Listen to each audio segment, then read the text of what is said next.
பிரியமானவர்களே, இயேசு கிறிஸ்துவின் நாமத்தில் உங்களுக்கு என் அன்பின் வாழ்த்துக்கள். எப்படி இருக்கீங்க? நல்லா இருக்கீங்களா? இந்த நாள் காலை பொழுது உங்களுக்கு எப்படி இருக்குது? சந்தோஷமா இருக்குதா? நிம்மதியா இருக்குதா? மன மகிழ்ச்சியா இருக்குதா? இல்ல பாதிக்கப்பட்டிருக்கீங்களா? பாருங்க, நம்முடைய வாழ்க்கையில நம்ம கடந்து செல்லுகிற பாதையில கொஞ்சம் கரடு முரடான பாதை தான்.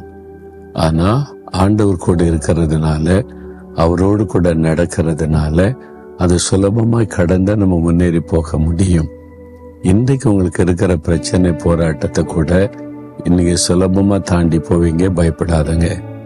இந்த இடம் பார்த்தீங்களா எவ்வளவு அழகா இருக்கு, ஒரு மன ரம்மியமா இருக்குது.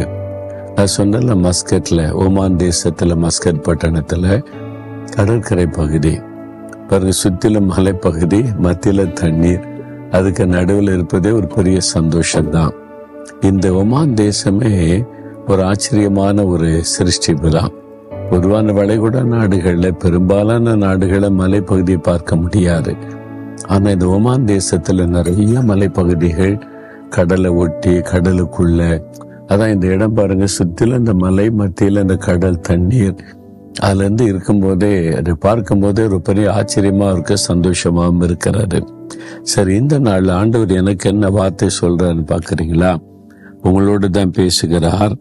63வது சங்கீதம் 1வது வசனத்துல, வறண்டதும் விடாய்த்ததும் தண்ணீரற்றதுமான நிலத்திலே என் ஆத்துமா உம்மேல் தாகமாயிருக்கிறது, என் மாம்சமானது உம்மை வாஞ்சிக்கிறது. தேவனே, என் ஆத்துமா உம்மேல் தாகமாயிருக்கிறது. ஒரு வறண்டு போன நிலம், இது மாதிரி பாலைவனம், அதுல எல்லாம் ரொம்ப தூரம் நடந்துட்டீங்கன்னு வைங்க, அதுவும் இந்த வெயில்னால பாதிக்கப்பட்டுட்டீங்கன்னு வைங்க, நாக்கு வறண்டுரும், தாகம் உண்டாயிரும். ஒரு தாகத்தினால உங்களுக்கு எதை தேடுவீங்க? தண்ணீரை தேடுவீங்க.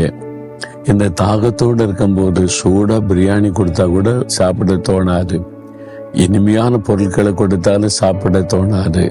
இப்ப நான் தாகமா இருக்கிறேன், ஒன்றே ஒன்றுதான் இப்ப எனக்கு வேணும், தண்ணீர் வேண்டும். அந்த மாதிரி ஒரு தாகம். அதே மாதிரி தான் இந்த உலகத்துல கூட நம்முடைய ஆத்மா தேவன் மேல் தாகமா இருக்கணுமா? ஆண்டவர் தான் என்னை திருப்திப்படுத்த முடியும், அவர் தான் எனக்கு வேணும், அவருடைய குரலை தான் நான் கேட்கணும், அவரோடு தான் பேசணும், அவரை தான் நான் பார்க்கணும்னு சொல்லி அவர் மேல் தாகமாய் இருப்பது. நீ உண்மையான தாகத்தோட ஆண்டவரை பார்க்கணும்னு நீ தேட ஆரம்பிச்சீங்கன்னா அவரே தன்னை உங்களுக்கு வெளிப்படுத்துவார்.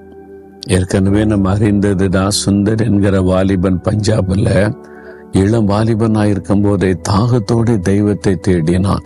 நான் தெய்வத்தை பார்க்கணும், தெய்வம் என்னோட பேசணும், கடவுள்னு ஒருத்தர் என்கிட்ட பேசணும். நீ பல நாட்கள், பல மாதங்கள், சில வருஷமாய் தேடி தேடி தேடி ஓயில கட்டாய நான் பார்த்தாதான் என் தாகம் தீரும் என்று சொல்லி கடைசியில் அவனுக்கு எதுக்கு ஆளுக்கு ஒரு கடவுளை சொல்றாங்க, எதுதான் கடவுள்னே தெரியல. கடைசியில் ஒரு முடிவுக்கு வந்தான். ஆனா கடவுள்னு ஒருத்தர் இருக்கிறார், அது யாருன்னு தெரியல. யார் உண்மையான கடவுளோ அவர் என்னை சந்திக்கணும், நான் அவரை பார்க்கணும் அப்படின்ற தாகத்தோட தேட ஆரம்பித்தான்.